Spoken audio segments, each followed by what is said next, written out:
I wonder, when you look at the latest developments in the Middle East, how concerned you are, in particular around Hezbollah and Lebanon, how concerned you are around wider conflict in the region? Good morning from Nicosia. As you know, we are the closest EU member state in the region. We're the country with excellent relations with all interested parties, and we're trying our best as a country of the region and as an EU member state in order to calling all parties to refrain from further escalating the situation. So we're in close contact with Egypt and Jordan. You know that they are playing a very important role in order to avoid further escalation. In our case, at the same time, we are getting ready to evacuate European or third country citizens from the region in case of a need. So whatever we are doing is to show that as a country we are predictable, reliable partner, and we're trying and we're concentrating at this moment to avoid further escalation.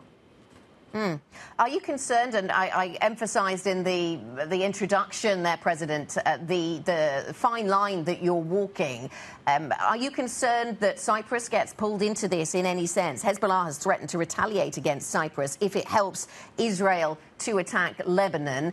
I wonder how you view that kind of rhetoric. Look, first of all, of course, we are concerned as a country of the region. Just to give you an idea, where we are located, Cyprus is 25 minutes flight from Lebanon. We're 40 minutes flight to Israel. So we're part of the region. We're very concerned. We don't believe that this kind of rhetoric can solve the problem. So that is why we're working publicly, but also, as I told you, through other countries of the region in order to avoid further escalation. We believe that nobody's winning with this rhetoric.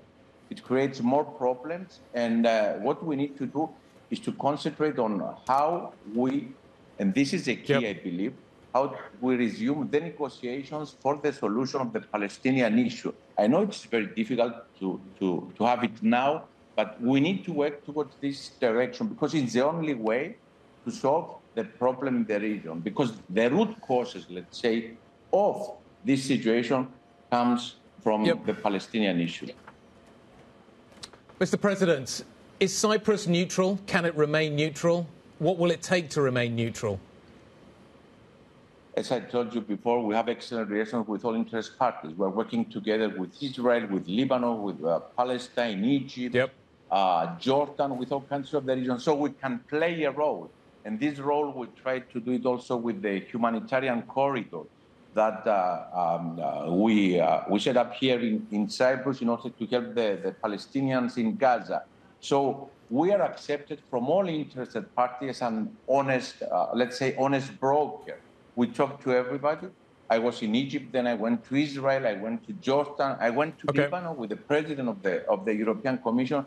So all of our efforts are towards a direction to not to further escalate this situation. Okay.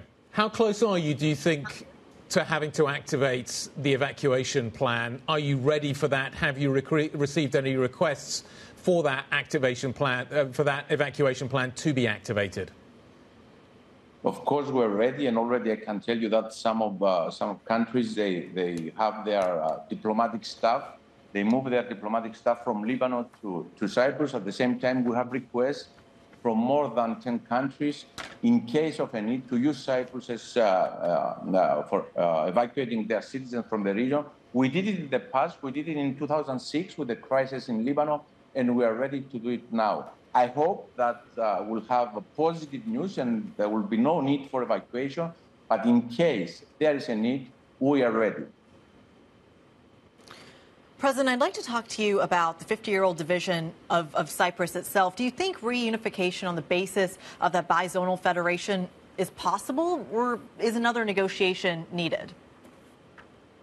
Of course it is possible, and that is why I'm working towards this direction. Unfortunately, until now, Turkey is refusing even to discuss. We're trying with the UN Secretary General, with the European Union, in order to resume negotiations. And having in mind that Cyprus is a member state of the European Union, will continue to be a member state of the Union, following a possible solution of the Cyprus problem, I really believe that the solution of the Cyprus problem based on bizonal, bicommunal federation is possible. You know, the status quo in Cyprus, the status quo of the last 50 years is not an option for us, cannot be the future of Cyprus, and we will do whatever is necessary in order to resume negotiations, substantial negotiations, in order to reach a settlement. You outlined a little bit there of some of your red lines, but I'd like you to expand on that specifically because you've referenced that potential trilateral meeting with the UN. What are your red lines here? What? Well, you talked a little bit about what isn't an option on the table. Do you have potential alternatives, things that if Turkey isn't amenable to, other alternatives you'd be considering? No other option is possible for solution of the Cyprus problem. I mean, Turkey is putting forward some ideas for a two-state solution or a sovereign equality. Those options are not on the table. And this is not the position just of the Republic of Cyprus or the Greek Cypriot. This is a position of the international community. The Cyprus problem, and we are investing a lot. That's why I mentioned before the fact that Cyprus is a member state of the European Union, and all the pending issues that we have between Turkey and Cyprus can be solved within the context of the European Union. The European Union can provide us the solutions for all those pending issues. And can I just clarify, President, this meeting that's been proposed by the United Nations on August the 13th, you mentioned the reluctance of Turkey to participate. Do you think it is happening? Is it going to take place? Unfortunately, as you mentioned, Turkey refused to meet on August 13. But I'm optimistic. I'm doing whatever is necessary. I'm very happy that the Secretary General, the UN Secretary General, Mr. Guterres, is committed to finding a solution of the Cyprus problem. At the same time, the Republic of Cyprus is ready to see and support positive developments on the EU-Turkey relationship, always in line also with progress on the solution of the Cyprus problem. So I see a win-win situation from the resumption of the talks and the solution of the Cyprus problem, together with Turkey coming closer to the European Union. President, I'd like to talk to you a little bit about the energy story globally. We know that LNG flows have been a very hot topic post-war, the war between Russia and Ukraine.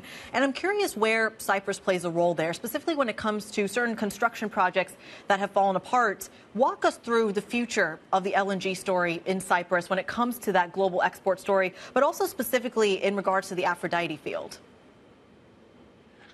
You know, it's very important having in mind what we learned from the Russian invasion in Ukraine and the energy dependency of Europe from the Russian gas and oil, that we use all the potentials of the Eastern Mediterranean. It's not only Cyprus, it's Israel, it's Egypt. Some other countries also right now are in the process of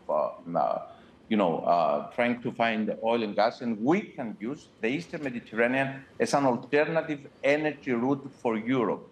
And I'm happy that the European Union is investing in this option, in this possibility. At the same time, internally, you know, one of the major challenges that we have to face is energy. We're using the renewable is one of the options that we're using. The LNG, as you mentioned before, also the interconnector between Cyprus and Greece, and we're trying to face this, I would say, bigger challenge that we have internally. Mr. President, final quick question. Do you think a Cypriot should be the new commissioner for the Mediterranean? Would that be a logical choice? Have you got any names in mind? First of all, let me welcome the decision of the President of the Commission to have this new portfolio.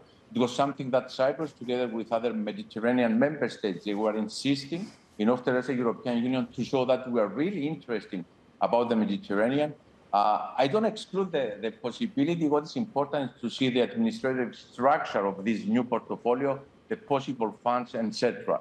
We need a portfolio that will have a substantial role, not just a portfolio with a title without substantial, let's say, competence in order to play a role.